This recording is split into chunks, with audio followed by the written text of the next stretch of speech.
E nem venha me dizer que isso é vitimismo. Não bota a culpa em mim pra encobrir o seu racismo. E nem venha me dizer que... Eu sou Zélma Madeira, eu sou uma estudiosa das relações étnico-raciais. Na verdade, eu tive uma experiência de coordenar o Fórum Estadual para a Educação Permanente das Relações Étnico-Raciais, porque a gente já via a dificuldade que é implementar a Lei 10.639 e a 11.645, que data de 2008, que torna obrigatório o ensino da cultura e da história africana, afro-brasileira e indígena nos currículos escolares. Então a gente já fez pesquisa de iniciação científica dentro da UES, notando e vendo quais as motivações, por que essa lei ela tem tanta dificuldade de ser implementada. Eu só posso entender essa dificuldade se eu situar a sociedade brasileira, se eu situar a formação social, econômica, política do Brasil, que está totalmente recheada de resquício da escravidão. Eu preciso entender que a escravidão, ela tem a herança, mas ela tem a recriação, ela se reafirma, ela se reedita no cenário contemporâneo. Então nós temos uma sociedade cuja formação, ela tem todo o legado da escravidão e toda a negação da nossa história e da nossa cultura. Então se eu não tenho acesso a essa verdadeira história, ou essa história dos povos vencidos, ou a história dos escravizados, porque nós temos a história até dentro da escravidão dos escravistas, mas eu não tenho uma história contada a partir do ponto de vista dos escravizados. Então a gente precisa entender que a escravidão foi um modo de produzir mais selvagem ou perverso que a humanidade já conheceu. Então eu não posso achar que a escravidão no Brasil foi suave, foi cordial, que o senhor batia devagar nos escravizados. Não, nós tivemos uma perversidade e ali serve como acumulação primitiva de capital. Esses trabalhadores e essas trabalhadoras, elas consolidaram o Brasil como nação, em termos de riqueza, e foram dela destituídos. Então essa história precisa ser contada, a história precisa estar presente nos processos educacionais. Então, diante de toda essa herança do escravismo, perdurou o preconceito, a discriminação e o racismo. Então, o racismo na sociedade brasileira, ele se esparrama como teia, como rede, por todas as instituições. Não tem uma instituição que esteja livre do racismo, que é por isso que a gente chama racismo estrutural, porque define lugares em termos políticos e em termos econômicos. E ele está recheado nas instituições. E os processos educacionais como instituição, a escola não está isenta disso. Então, esse racismo estrutural, pior, silenciado e naturalizado, ele nos dificulta a entendimento dessa história, a tratar com seriedade dessa história e, mais do que tratar, fazer as políticas de repressivas, que é entender que o racismo é crime, portanto tem que ser combatido, as valorizativas, que é o que diz mais respeito ao âmbito educacional, porque é educar para outras relações, é educar para uma sociedade verdadeiramente democrática. E as ações afirmativas, que é tratar com uma discriminação positiva, dando lugares a essas etnias e grupos populacionais que ao longo de 518 anos não tiveram oportunidade. Então nós precisamos de ações que venham combater o racismo estrutural, e esse racismo institucional quer tratar de forma diferenciada ou não tratar pela via do silenciamento ou de uma visão estereotipada a contribuição desses povos africanos, afro-brasileiros e indígenas nos currículos escolares na nossa sociedade. Meu nome é Hilário Ferreira, sou professor, sou ogã, sou membro do Movimento Negro no Ceará. A minha participação dentro do Movimento Negro no Ceará começa na década de 80 do século passado, né, do século 20. Eu fiz parte da entidade GRUCON, Grupo de União e Consciência Negra, do Ceará. Na época, existiam duas entidades negras a nível nacional, era o MNU, Movimento Negro Unificado, e o GRUCON, Grupo de União e Consciência Negra, né, e fazia parte do Grupo de União e Consciência Negra do Ceará.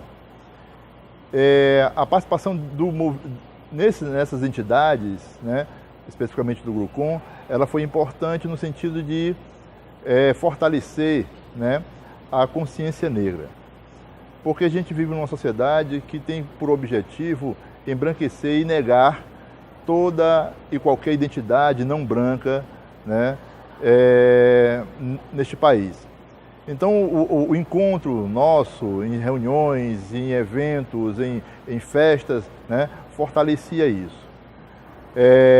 Isso levou, né, eu, nos ambientes onde eu atuo enquanto professor, a questionar determinadas ausências do negro na história e dentro de sala de aula. Daí eu comecei a pesquisar, né? Pesquisar primeiramente sobre negro no Ceará, porque me incomodava a ideia de sempre que eu me apresentava em algum lugar, as pessoas me interrogavam se tinha negro no Ceará. E eu, enquanto negro cearense, sempre dizia, sim, eu sou negro, minha família é negra, existem vários negros no Ceará. E aí a minha pesquisa se desenvolveu nessa perspectiva, a priori, né? E aí eu fui tendo contato, através da documentação, com uma memória, tá? Sobre a presença negra no Ceará, que, primeiramente, ia além, né, das duas temáticas dentro da historiografia oficial, que se limitavam à escravidão e abolição, né? Eu tive acesso à documentação, né, e percebi nessa documentação, né, a resistência, solidariedade, sociabilidades nas festas. Percebia, dentro dessa documentação que eu utilizei, né, a própria cultura, né, negra no Ceará, que era marcadamente congo-angolana no século XIX. E aí isso, né, fez com que eu tivesse argumentos para questionar a ideologia de que não tem negro no Ceará, né? Eu comecei a produzir vários textos. Eu tenho especificamente uns 3 livros e vários artigos publicados que estão à disposição dos professores. Eu tenho um livro abordando a questão do tráfico interno, que foi o tema da minha dissertação de mestrado. Eu discuti o tráfico interno, ou seja, o que era o tráfico interno, né? Quando esgotou oficialmente o tráfico atlântico, se intensificou, porque já existia a transferência de cativos de uma região para outra. Nesse caso específico, era a transferência de cativos de várias províncias do Brasil, né, do Império, para a região do Sudeste, Rio de Janeiro, São Paulo e Minas Gerais, ou seja, a região que necessitava de mão de obra por causa da economia do café que estava em expansão. Esse trabalho eu consigo mapear quem são os principais traficantes, comerciantes de Fortaleza, né? E aí o que é interessante, né? O quanto a cidade de Fortaleza nos deve. O processo de modernização de Fortaleza, ele foi todo construído com dinheiro do tráfico, ou seja, com dinheiro da venda de cativos para o Rio de Janeiro, né? Vamos ter, por exemplo, vários comerciantes, né, que vão estar à frente desse comércio nefasto, que é o comércio de venda de pessoas. Eu fui orientado para saber onde essa negrada, né, ou seja, os africanos, os negros libertos, os negros escravos, os africanos escravos, se encontravam, né? A maioria deles ou eram escravos ou estavam dentro da periferia, porque o processo de urbanização da cidade, de modernização da cidade, não levava em consideração, tá, a população pobre e negra. Então todos eles foram afastados para a periferia, algo que não mudou, né, na Fortaleza contemporânea. E aí esse trabalho se torna importante justamente por trazer essas temáticas que vão além dessa questão, né, que está muito presente nas obras oficiais, escravidão e abolição. E o mais importante, dentro desses trabalhos, os negros e negras, africanos e não africanos, eles são protagonistas, né, e não apenas meros coadjuvantes. Diante disso, eu penso que a escola, a sala de aula, a educação, ela tem a obrigação de refletir a composição étnica do povo brasileiro. Não dá, professor, né, que está nos vendo e assistindo, né, não dá para a gente utilizar um modelo de conhecimento que privilegie apenas um grupo, né? Nós temos que pensar na diversidade da sala de aula. Nós temos que pensar, né, é a cultura negra, a cultura indígena, né, dentro da sala de aula, não só um modelo específico, porque esses povos construíram e produziram e ainda produzem saberes e fazeres e culturas que são de uma extrema importância para o momento atual de crise da sociedade civilizatória ocidental.